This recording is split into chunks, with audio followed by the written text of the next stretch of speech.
mo din eh, pag mamaya. Sa umaga! Grabe yan sa umaga, usok tayo dito. Ano ito, cover na eh. Ito yung mga kanin ka.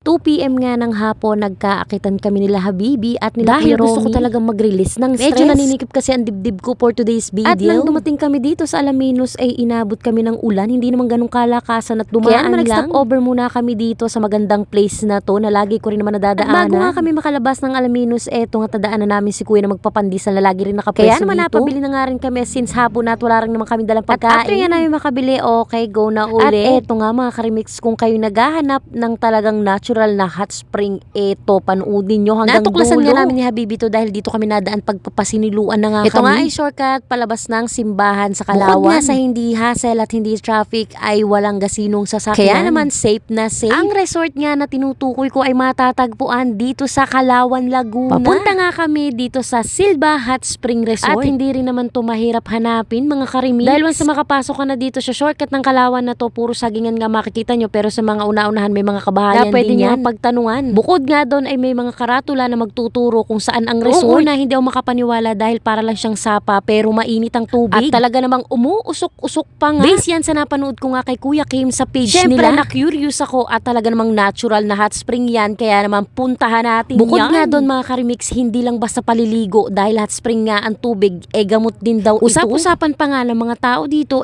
talaga daw dati may nagbabantay dyan. Kaya lang dumami na nga ang tao, kaya naman naalbulabo. At nang makarating nga kami dito sa unahan ng pagpasok sa Silva Resort, dito kung saan ka magpa-park, hindi nga pwede or pinagbabawal na ipasok sa loob ang mga sasakyan kahit pa motor. May nakakapasok man yung mga sila-sila lamang na taga Weekdays doon. nga Today, pero may mga naliligo pa rin at dumadayo. Pero hindi naman ganun karami. Mula nga dito sa pagpasok at sa pinagparkan namin, 15 minutes, depende sa paglalakad, bago ka makarating dun sa mismong At resort. kung Sa dadaanan naman, kita nyo naman ang pathway. At maganda rin naman ang daan, dire-diretso At nakakatuwa talaga dito, bukod sa mga sagingan niya, ay ang daming mga puno ng At may papaya. mga Signage din sila dito na bawal talaga ang mga sasakyan pumasok. Medyo hingal din naman ang pag-akyat at pagbaba dito, pero hindi naman ganun ramdam dahil Bukod worth nga it. doon, Talagang maaalis ang stress mo at ang mga iniisip mo kahit papanandalian lamang. Sa ganda at aliwalas na madadaanan mo ay talagang mapapa-inhale, exhale ka na lamang. Gaya nga ng mga nakikita namin dito na talagang ekta-ektarya ang lawak ng sagingan.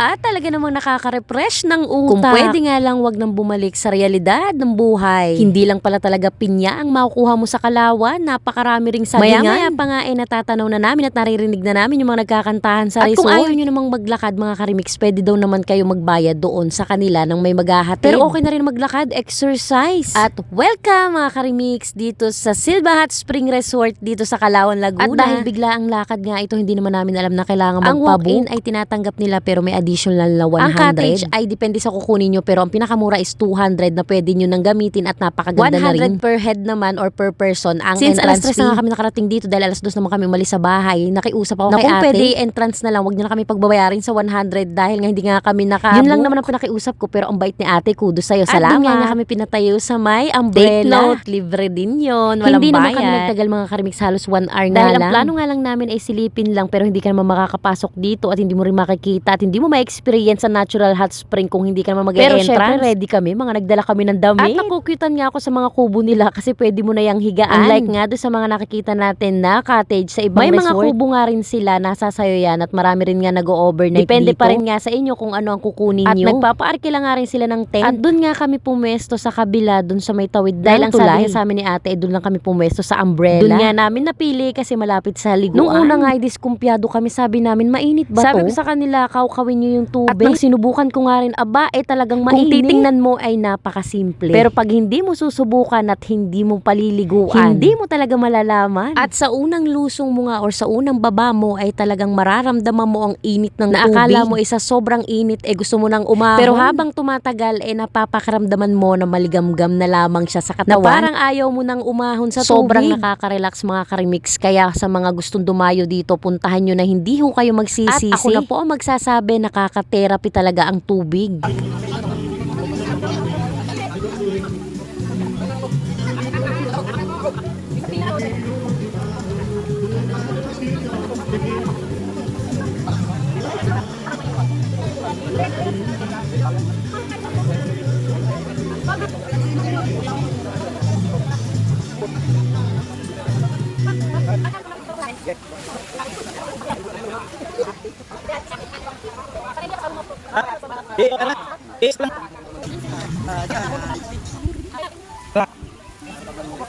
At totoo nga ang chismis ng Marites. Tingnan nyo, tumuusok-usok na nga ang tubig. Makikita nyo yan pag nakababad na kayo sa tubig kasi syempre sa baba yung reflection. Pakiramdam nga namin medyo mas mainit talaga sa banda dyan dahil dyan nga nagmumula yung bukal. Syempre hindi natin palalagpasin kung saan nga nanggagaling ang bukal ng tubig. Kaya naman na pinuntahan ko at curious na curious talaga Since ako. Hindi naman kalayuan mula sa pinaliliguan namin kung saan mo makikita yung bukal. At dito talaga ako namangha at kinagulat na hindi talaga ako makapaniwala. Dito lamang yan sa bukal na ito nanggagaling ang tubig. Ang dahilan ng pag-init ng tubig nito ay galing sa Mount Makiling. Nakakagulat at nakakamangha talaga sobra. Hindi ko lang talaga akalain na dito sa maliit na to nanggagaling or nagmumula ang tubig. Natural talaga. At usap-usapan pa nga ng mga Marites. Nakakagaling daw ang tubig sa may mga karamdaman sa katawan or sa balat. Meron daw talaga dito na nagdadala na talagang paralisado na ang katawan inilulubog lamang dito sa tubig wala na to. Wala namang masama at wala namang mawawala kung tayo maniniwala. Since natural naman siya. Iba si Lord kung lumikha. At syempre dahil madali ang lakad lamang ito, eto at pauwi na nga kami. Pero syempre bitin tayo kaya naman babalik talaga kami dito at sisiguraduhin namin na umaga na nga kami aalis or pupunta Wala dito. Wala naman talaga sa plano to. Gusto ko lang talaga mag-release ng stress. Baka makagaan-gaan nga sa pakiramdam. Sabi ko nga sa inyo, gumaan talaga yung pakiramdam ko kahit paahon na ito pa uwi. Pinakasalubong pa nga kaming kabayo, ang galing mo. At yun lang for today's video mga karimix. Maraming salamat.